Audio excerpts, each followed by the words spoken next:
요한복음 13장부터는 이제 예수님이 십자가에 달리는 사건, 곧 그가 우리의 구원을 위하여 죽음의 길을 걸어가는 과정을 구체적으로 그리고 있습니다. 오늘 13장은 이를 위하여 마지막 준비를 하는 과정입니다. 예수님의 삶은 크게 두 가지로 요약을 할 수가 있습니다. 먼저 우리를 구원하신 구원의 삶이요, 또 하나는 우리 죄인들을 섬기는 섬김의 삶입니다. 예수님의 구원의 삶을 상징적으로 가장 잘 보여주는 장면은 무엇인가? 그것은 십자가입니다. 우리는 십자가를 보면 예수님의 대속의 죽음, 우리의 구원을 떠올립니다. 그렇다면 예수님의 봉사의 삶, 섬김의 삶을 가장 잘 보여주는 모델은 무엇인가? 그것은 오늘 읽은 본문 13장에 나오는 제자들의 발을 씻어주시는 예수님의 모습에서 섬김의 삶의 대표적인 모습을 찾아볼 수가 있습니다. 그렇기 때문에 오늘 본문은요, 많은 경우에 우리 신자가 이 땅의 삶을 살아갈 때 어떤 모습으로 섬겨야 되는가 라는 것을 대표적으로 보여주는 교훈할 때 사용이 되는 본문이기도 합니다. 왜냐하면 섬기는 것이 무엇인가를 예수님이 아주 정확하게 디테일하게 잘 보여주고 있기 때문입니다. 이러한 이유로 저 역시 지난 연초에 있었던 성품 시리즈 5번째 시간으로 본문을 가지고 예수님의 섬김을 통해서 배울 수 있는 섬김에 대한 교훈을 3가지로 여러분과 나누어서 살펴봤었습니다. 그 3가지는 끝까지 사랑해야 된다, 시험을 이기는 섬김이어야 된다, 즉 포기하지 않아야 된다라는 것이었고요. 그리고 말 없이 섬겨야 된다라고 여러분과 나눴습니다. 그리고 우리가 수양회나 혹은 재직 훈련 받을 때 마지막 날 밤에 소위 말하는 세족식을 하는 경우가 왕왕 있습니다. 그 세족식, 교우들이 둘러앉아서 대야의 물을 받아서 발을 씻는 그 세족식을 하는 근거가 바로 오늘 본문에 기인한 것입니다. 그런데 오늘 본문을 잘 보면요, 예수님이 누군가의 제자들의 발을 씻어주는 이 행동이 일종의 돌아가시기 전에 크리스찬이란 섬김을, 봉사를 이렇게 하는 것이다 라고 그런 교훈을 주기 위해서 이 일을 행했다라고만 치부하기에는 조금 석연찮은 부분이 있습니다. 여러분, 그 석연찮다라는 말은 뜻은 틀렸다는 것이 아니라 뭔가 좀 충분하지 않다라는 뜻이에요. 예를 들어 보겠어요. 이 예수님이 발을 씻겨주시는 이 장면은 크리스찬 리더십에 많이 강조가 됩니다. 쉽게 말하면 이런 거예요. 교회에서 리더십에 있는 분들을 모시고 혹은 목회자 세미나를 할 때 많이 이런 부분을 강조합니다. 세상의 리더십과 우리 성경이 말하는 기독교 크리스찬 리더십은 다르다라는 거예요. 어떤 부분이 다른가? 권위가 아닌 섬김이다 라는 것이죠. 그리고 크리스찬 리더십은 남의 더러운 부분을 우리가 책임지는 거다, 씻어주는 것이다, 그것이 리더십이다. 또 종처럼 허리를 굽혀서 겸손한 리더십을 발현해야 하며 변하지 않는 마음으로 중간에 간두지 않고 끝까지 책임 있게 섬겨야 된다라는 것이 크리스찬의 참된 리더십으로 많이들 전합니다. 그렇게 마지막 강조는 항상 이거죠. 모든 리더들은 권위가 아닌 섬김으로 이렇게 예수님처럼 섬겨야 된다. 왜? 예수님이 그렇게 사셨지 않는가라는 거예요. 맞습니다. 예수님께서 우리에게 섬김이 무엇인가 본을 보여주기 위해서 이렇게 행한 것은 분명합니다. 그런데 예수님이 지금 이 일을 행하면서 섬김은 이런 거다라는 교훈을 주기 위해서 이 세족식을 한 것으로 보이지는 않습니다. 그러니까 예수님이 섬기는 모습을 보고 오케이, 우리가 섬김의 삶을 살 수는 있어요. 그죠? 적용해서. 그런데 예수님께서 이거를 한 의도는 크리스찬은 이렇게 몽땅 다 나처럼 섬겨야 된다라는 것을 보여주기 위해서 한 거는 분명히 아닌 듯이 보입니다. 왜냐하면 예수님이 평소에는 제자들의 발을 씻겨준 적이 없어요. 3년 만에 처음 한 거고 그게 또 마지막이에요. 그 이후로는 또 한 적이 없어요. 물론 그렇다고 해서 예수님이 대접만 받고 살았다, 뭐 그건 아니에요. 섬기는 삶을 사셨어요. 제자들의 밥을 차려주기도 하고 생선을 직접 굽기도 하고 뭐 이런 일은 종종 성경에 등장을 합니다. 그런데 발 씻긴 일은 딱 한 번이에요. 그러니까 마지막 죽기 직전에 무언가 의도를 가지고 이벤트성으로 한 겁니다. 어떻게 할 수 있어요? 여러분, 만일 이게 예수님께서 평소에 섬기시던 모습이 그대로 이어졌다라고 가정을 하면 예수님이 대야에 물을 떠다가 겉옷을 벗어서 수건을 허리에 두르시고 발을 씻을 때 제자들이 어떻게 반응해야 될까요? 눈을 지그시 감고 내 발이 여기 있나이다. 뭐 이러고 발을 내밀어야 되잖아요. 이쪽은 안 하시나이까. 뭐 이런 거. 우리가 보통 세족식 가면 한쪽만 이렇게 하는 경우가 많으니까요. 근데 그렇게 하지 않았어요. 자신의 발을 내놓고 묵묵히 기다리지 않았어요. 어떻게 반응했어요? 베드로의 경우는요, 펄쩍 뛰었어요. 아니, 주님이 내 발을 씻기는 게 이게 말이 됩니까? 나 절대 내 발 못 내놔요. 주님이 내 발을 씻기게 나는 그렇게 가만둘 수 없습니다. 라고 얘기했어요. 무슨 말이에요? 그동안 그런 적이 없었다는 거예요. 그러니까 이 본문을 접근해서 크리스찬 리더는 항상 남의 발을 씻어줘야 된다. 그거를 예수님께서 삶 속에서 증명했다라고 접근하면 안 됩니다. 물론 다시 말씀드리지만 그렇게 해도 돼요. 근데 그게 핵심적인 주님이 전하고자 하는 메시지는 분명히 아닙니다. 그렇죠? 제가 좀 이해를 돕기 위해서 항상 극단적으로 표현을 해야지 좀 가슴이 올 것 같아서 극단적인 얘기를 드릴게요. 만일 누군가 리더 중에 오케이, 나도 예수님 내가 은혜 받았습니다. 요한복음 13장 이 말씀 듣고 은혜 받아서 예수님처럼 발 씻는 인생을 살고 싶습니다. 나도 예수님처럼 하고 싶어요. 그러면 쉬워요. 어떻게 하면 돼요? 3년에 한 번씩 하면 돼요. 3년에 한 번 하셨잖아요. 그러니까 뭐 수양회 같은 데 이렇게 올라가 가지고 이벤트로 세족식 하면 돼요. 그러면 예수님처럼 한 거예요. 그렇잖아요. 그렇기 때문에 이 예수님의 세족식이 단순히 섬기는 것을 보여주기 위해서 그게 주목적이 아니었다라고 저는 생각합니다. 제가 그렇게 생각하는 또 다른 증거가 있어요. 이 베드로의 태도에 대한, 펄쩍 뛴 베드로에 대한 예수님의 반응이에요. 베드로가 펄쩍펄쩍 뛰면서 이게 말이 됩니까? 어떻게 주님이 종처럼 내 발을 씻기려고 그럽니까? 나는 발을 내놓을 수가 없습니다. 그러면 예수님이 이렇게 반응할 수 있잖아요. 네가 철이 참 들었구나. 3년 동안 인간 많이 됐다. 다른 제자들 보고 좀 배워라. 내가 발 씻긴다고 발을 내놓냐? 뭐 이럴 수도 있잖아요. 뭐 그럴 수도 있어요. 근데 예수님이 베드로가 나는 주님이 내 발을 씻기는 걸 용납하지 않겠습니다. 그럴 적에 뭐라 그래요? 대견해하지 않아요. 어떻게 반응해요? 내가 너 지금 안 씻어주지? 너 나와 상관없는 사람이야. 아니, 솔직히 뭐 이게 그렇게까지 정색할 일인가요?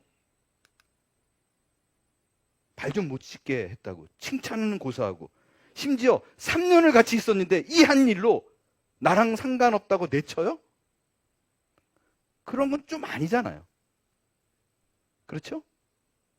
그러면 여러분 이런 거예요. 우리가 쉽게 할 수 있는 게 있습니다.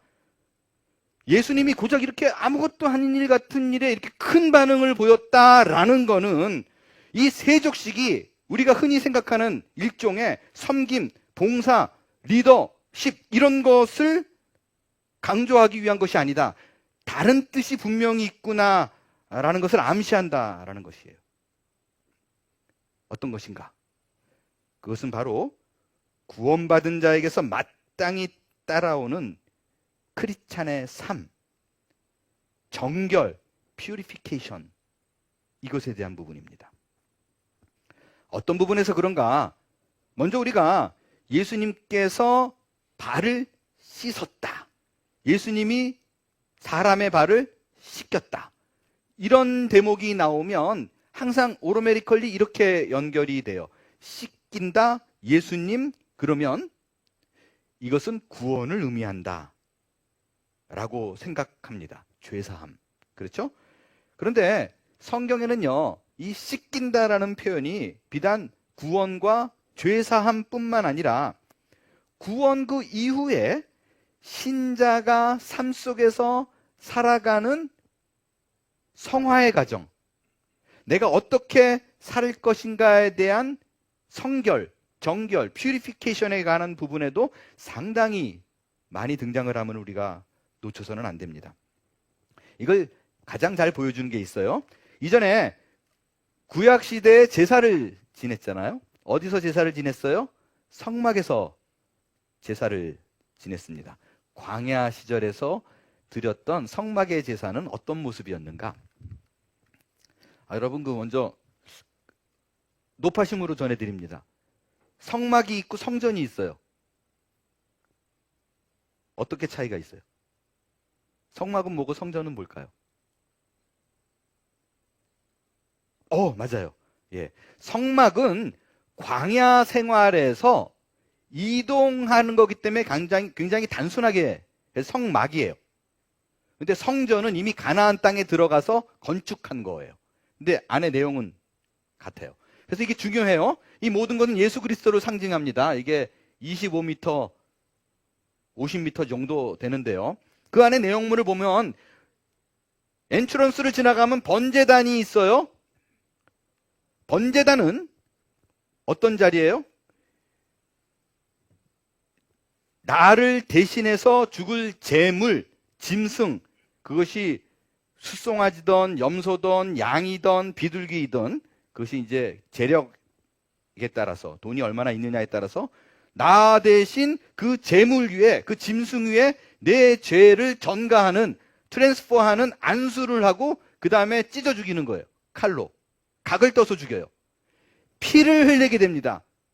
내 대신 짐승이 피를 흘렸다, 죽었다. 뭐가 딱 떠오르죠? 예수 그리스도의 십자가예요. 모든 부분들이 다 예수 그리스도를 상징하지만 번제단에서 아주 구체적으로 드러나는 것은 나 대신 예수님이 죽음을 당했다. 그래서 내가 깨끗해졌다. 이제 구원이 이것을 통해서 이루어졌다라는 거예요. 구원은 여기서 끝나요.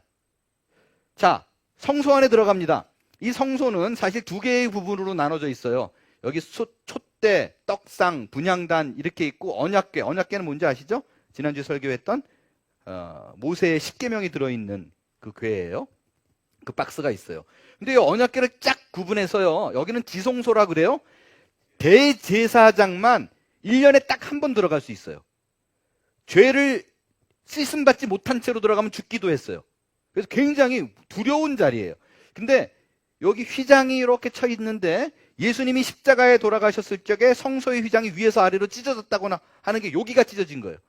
그래서 자유케 됨을 의미하는 겁니다. 자유게 중요해요.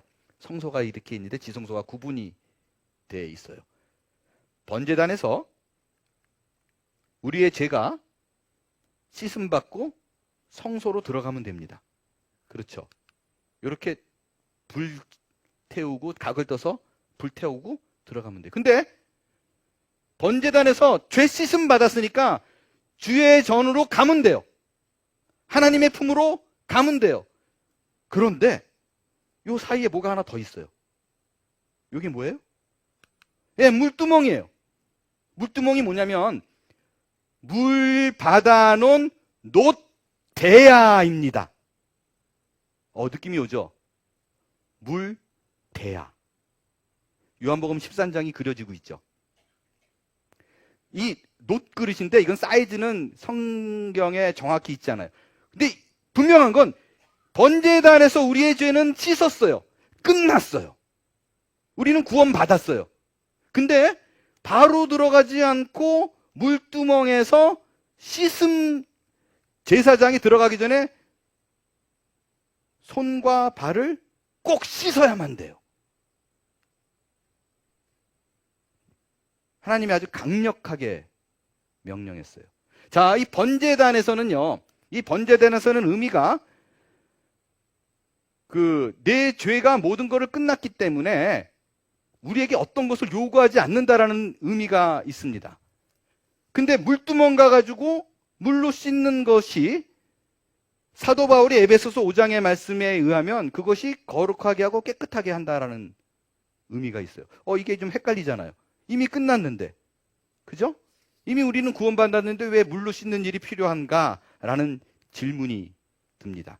자, 이 물두멍은 그 그러니까 성막 안에 있는 모든 것이, 모든 도구가 예수 그리스도를 상징하기 때문에 바로 사도 바울이 말한 물두멍 역시 예수님께서 십자가에 달려서 피와 물을 쏟아서 우리를 구원한 그 예수 그리스도의 사역을 상징합니다.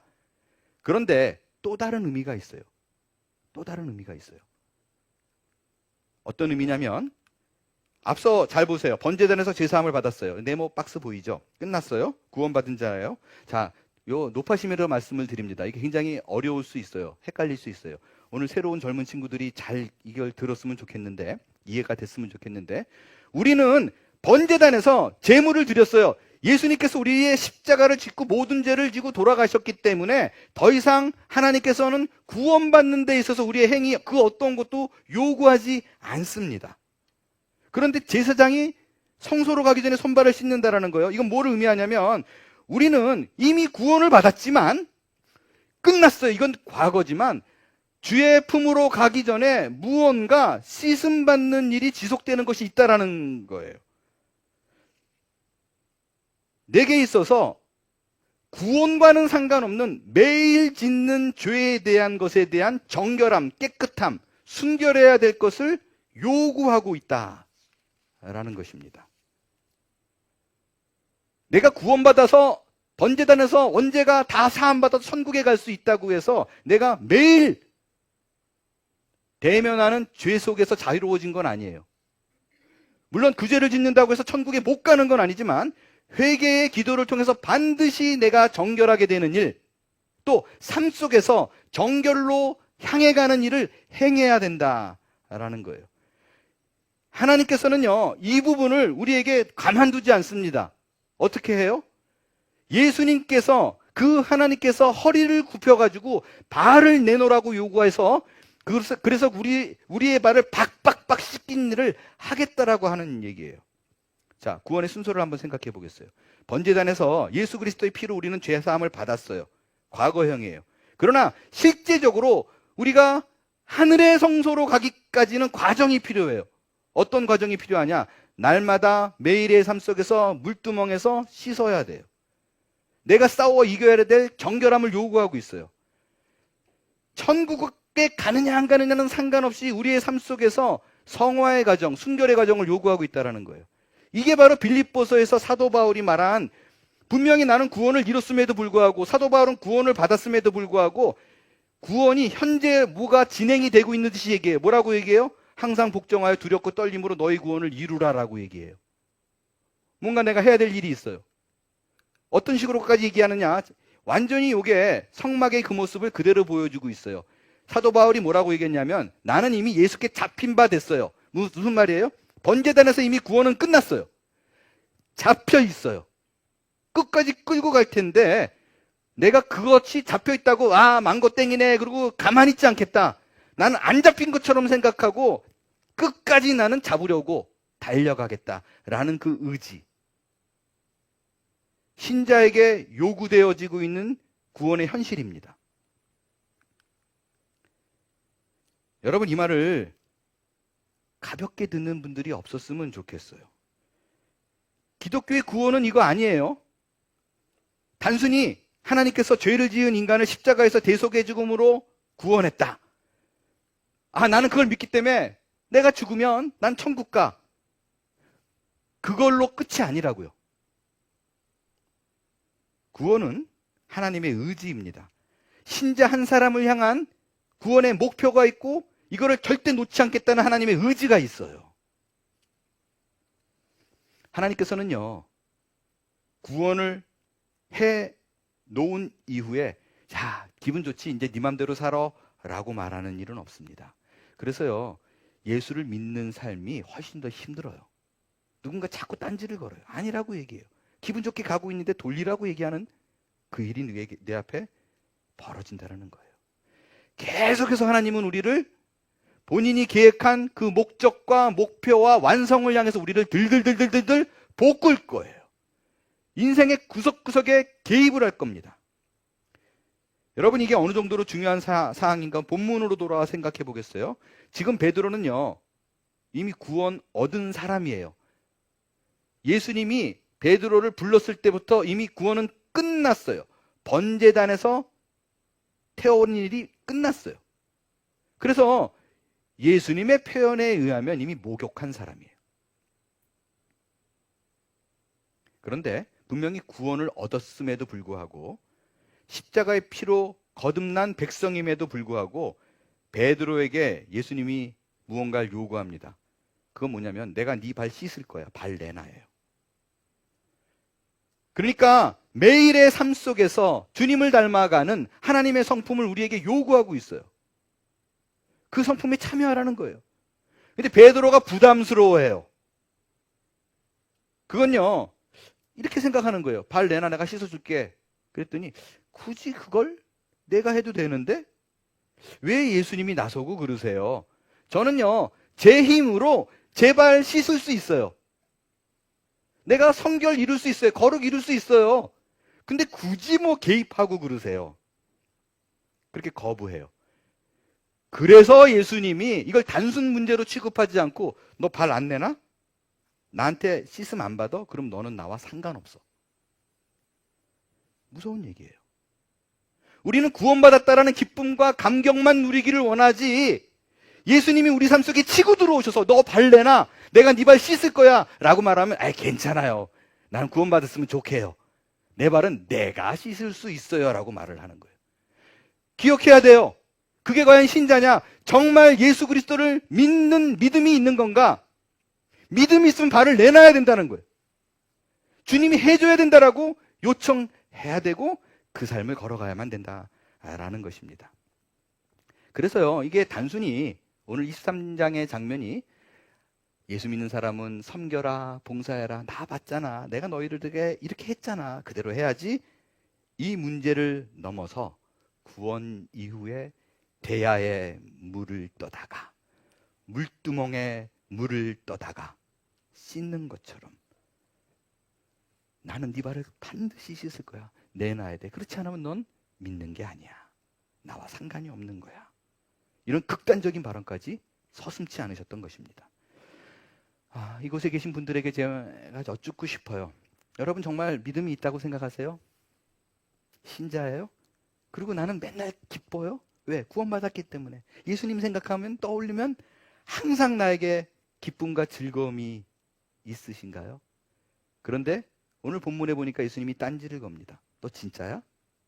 너 진짜야? 그렇다면 네 발 내놔. 발을 내놓지 않으면, 네가 나에게 맡기지 않으면 상관이 없어. 이거를 좀 곰곰이 생각해 보시고요. 과연 내가 신자의 삶으로 온당한가에 대한 답을 스스로 내릴 수 있게 되기를 바랍니다. 이제 여기서 또 질문이 생겨요. 우리의 영적인 구원은 예수 그리스도를 믿는 믿음으로 말미암아 이루어집니다. 그렇다면 구원받은 그 이후 신자의 삶은 무엇으로 거룩하게 되는가? 어떻게 해야 정결한 삶을 살 수 있는가라는 부분이에요. 물로 씻는다, 그게 뭘 의미하는가? 어떻게 사는 것이 정결한 삶인가? 그거는 하나님의 말씀으로만 가능합니다.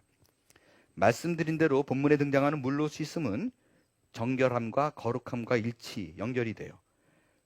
그래서 바울이 에베소서에서 말한 물로 씻어서 깨끗하고 거룩하게 된다라는 말씀과 일치합니다. 물로 씻어서, 물두멍에 씻어서 거룩하게 된대요. 깨끗함을 입는데요. purify 된대요. 근데 물로 씻어서 정결하게 된다, 이게 느낌이 와요? 어떻게 하는 거예요? 뭐가 어떻게 변하는 거예요? 너무 추상적이에요. 그 정결한 삶이란 뭘 또 얘기하는 거예요? 그래서 너무 추상적이잖아요. 이게 애스트릭트하니까 바울이 감사하게 물로 씻는다라는 부분에 우리가 쉽게 이해할 수 있는 단어 하나를 추가합니다. 그게 말씀으로 해요. 그러니까 물로 씻는 것과 말씀으로라는 것과 동등한 선상에 놓고 물로 씻는 것이 곧 말씀으로 씻음을 받는 거다 라고 얘기합니다. 자, 또 헷갈려요. 그러면 말씀으로 씻는다는 건 무슨 말이에요? 아, 말씀이 정결케 하는구나, 말씀이 거룩케 하는구나. 오케이. 그러면 제가 지난주에 말씀드린 대로 이제부터는 성경 말씀을 써서 액자로 붙이면 돼요? 말씀으로 정결케 되는 건가요? 그게 아니에요? 그러면 오케이. 늘 우리가 구호 외치듯이 말씀으로 깨끗하게 되니까 성경을 많이 읽어야죠. 많이 읽으면 깨끗해지나요? 에이, 무슨 말이에요? 아무리 많이 읽어도 소용없던데요. 성경 공부를 해야죠. 성경의 뜻을 알고 의미를 새겨야죠. 그렇지 못하면 순전히 자기 멋대로 성경 해석해서 안 돼요. 성경 공부를 해야 돼요. 그러면 깨끗해지는 거예요? 하나 더 해볼까요? 아니에요. 성경 공부 암만 해도 소용없어요. 외워야죠.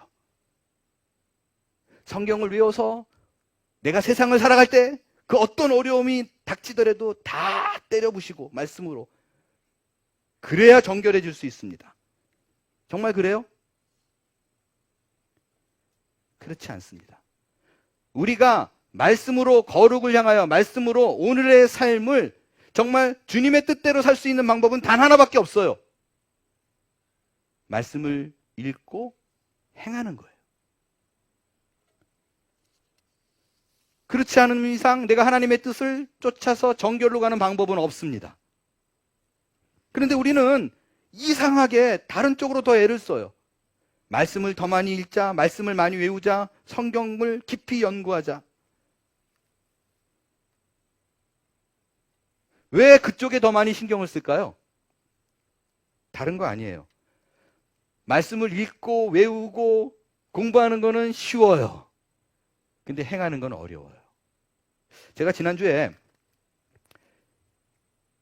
기도에 대해서 말씀을 드리면서 기도를 자꾸 분량으로, 시간으로 때우려고 하지 마라. 분량을 채우는 것이 하나님이 원하는 기도가 아니다. 짧게 하더라도 그 기도 속에서 하나님의 뜻을 파악하고 하나님이 내게 무엇을 원하는가를 깨닫는 것이 하나님과의 대화 속에서 이루어지는 중요한 부분이다라고 말씀을 드렸어요.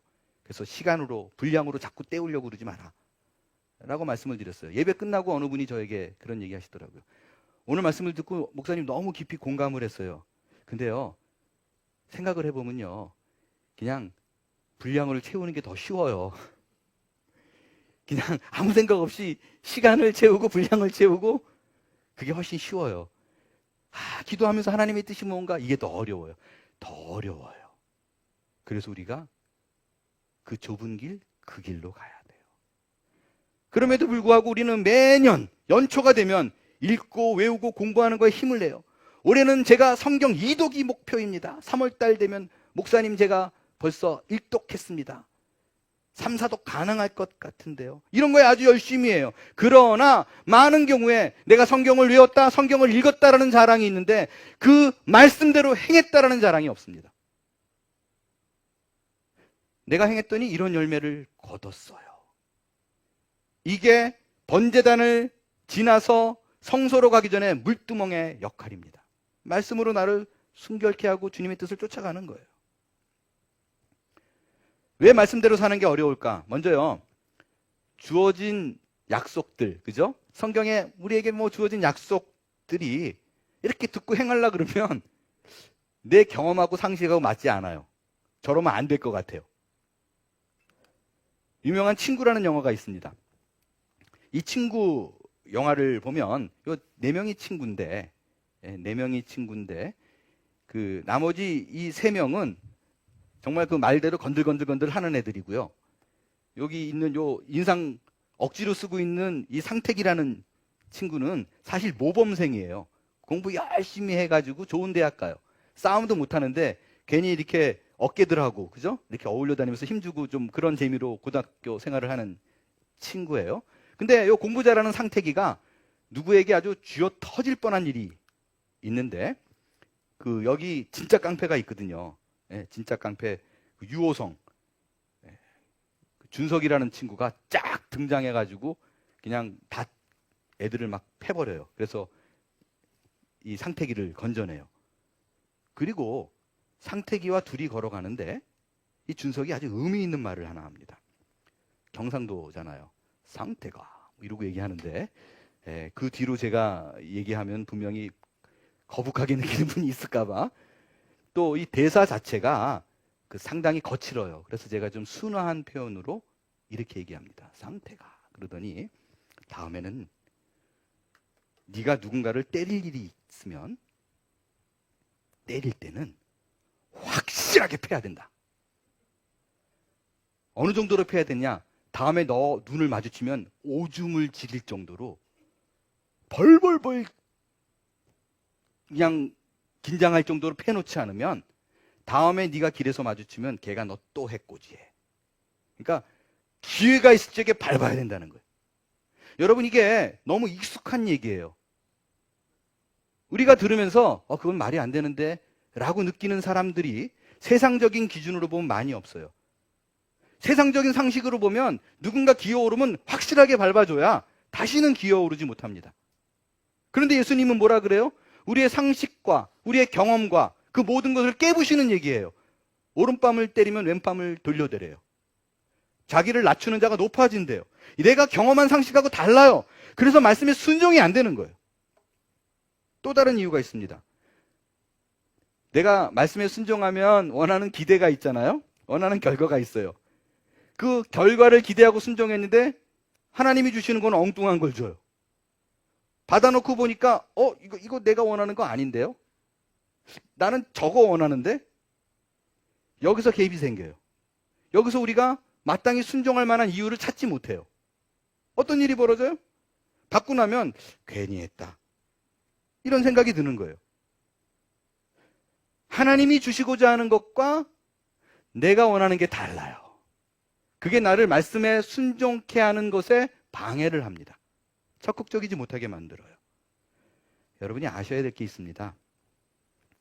지금 우리가 달려가는 곳, 우리가 목표하고 뛰어가는 것, 궁극적으로 도달하는 곳, 그것은 우리가 경험하지 못한 세상이에요. 우리가 모르는 세상입니다. 그래서 현실에 사는 우리는 자꾸 저기 있는 것을 요구하시니까 혼동이 빚어지는 거예요. 이스라엘 백성이 홍해바다를 건넙니다. 광야에서 하나님께서 이렇게 살라 저렇게 살라 십계명을 주시면서 끊임없이 우리에게 요구하는데 이스라엘 백성이 말을 들어먹지를 않아요. 들은 적이 없습니다. 항상 반대로 갑니다.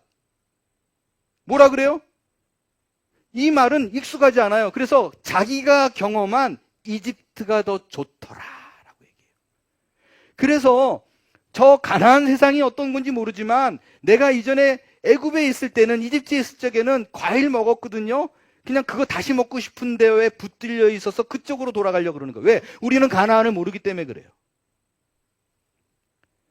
그렇기 때문에 여러분 신앙생활은 믿음이 동원될 수밖에 없습니다. 믿음이란 대상과 내용에 대한 신뢰예요. 전혀 납득이 안 되고 용납도 안 되지만 그가 그렇다 그러면 그런 줄 알고 그 대상을 믿고 그가 말하는 내용을 믿고 따라가는 거예요. 그런데 우리는 이 땅에 살기 때문에 그 내용이 너무 희미해요. 그 그림이 안 그려져요. 우리에게 너무 추상적이기 때문에 실현 불가능해 보이고 내 손에 주어져도 이게 가치 있다는 생각을 못합니다. 그래서 우리는 말씀대로 살기가 어렵습니다. 가장 큰 문제는요, 우리 기독교 신앙을 갖고 있는 사람들이 기독교 신앙에 대한 정의와 내용이, 개념이 잘못되어 있어요.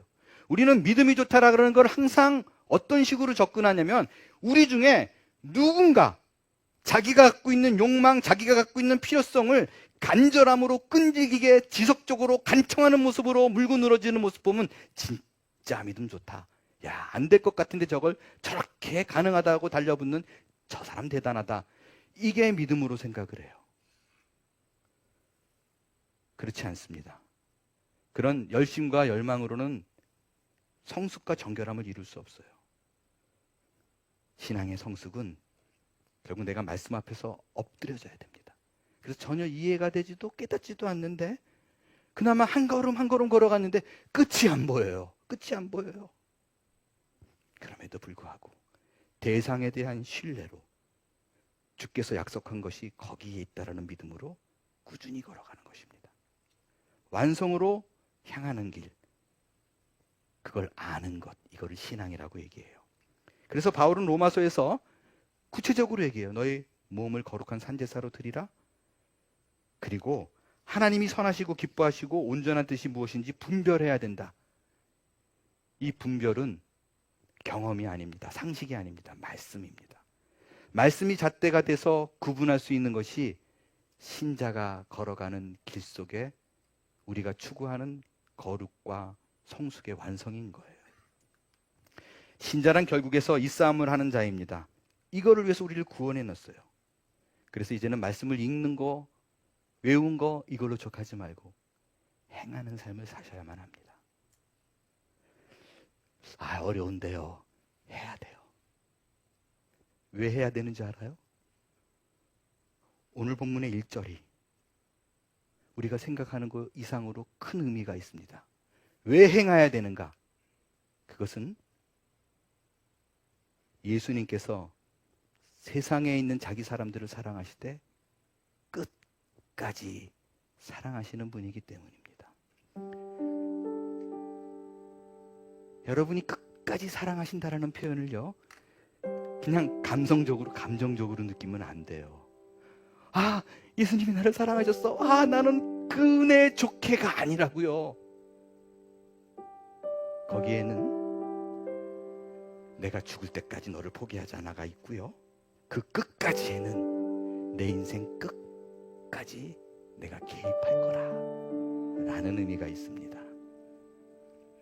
아무리 벗어나려고 해도 벗어날 수 없어. 우리 인생 마지막 그 끝까지 포기하지 않으신다는 그 말씀이 자기 사람들을 사랑하실 때 끝까지 사랑한다라는 얘기입니다. 예수님은 베드로에게 윽박지르며 그의 발을 내어 놓으라고 했듯이 우리에게도 발내나 해, 말에 순종해 라고 할 거예요. 그것은 우리를 끝까지 사랑하기 때문에 포기하지 않고 인도하시겠다라는 그분의 열심과 그분의 열정을 보여주시는 것입니다. 한번 해보세요. 어떻게 해봐요? 그래도 난 구원받은 걸로 족해요. 널브러져 계셔보세요. 어떤 일이 벌어질까요? 하나님이 얘는 안 된다. 포기하지 않아요. 왜? 끝까지래요. 그래서 나 안 해요 라고 하면 어떤 일이 벌어지냐? 매를 맞게 될 겁니다. 두들겨 맞고 나서야 그때 내가 붙들림 받은 인생이구나 라는 것을 알게 될 것입니다. 그것이 마지막 끝까지 사랑하시는 그분의 사랑이에요. 이제 오늘의 말씀을 통하여 여러분의 인생을 다시 한번 조명해 보십시오. 그리고 하나님의 성품에 옷 입기에 힘을 다하시길 바랍니다. 그 인생, 그 물두멍으로 씻는 그 인생길을 걸어갈 때 전혀 느끼지 못했던 환희와 기쁨이 여러분의 생에 채워지게 될 것입니다. 일어나 찬양하겠어요.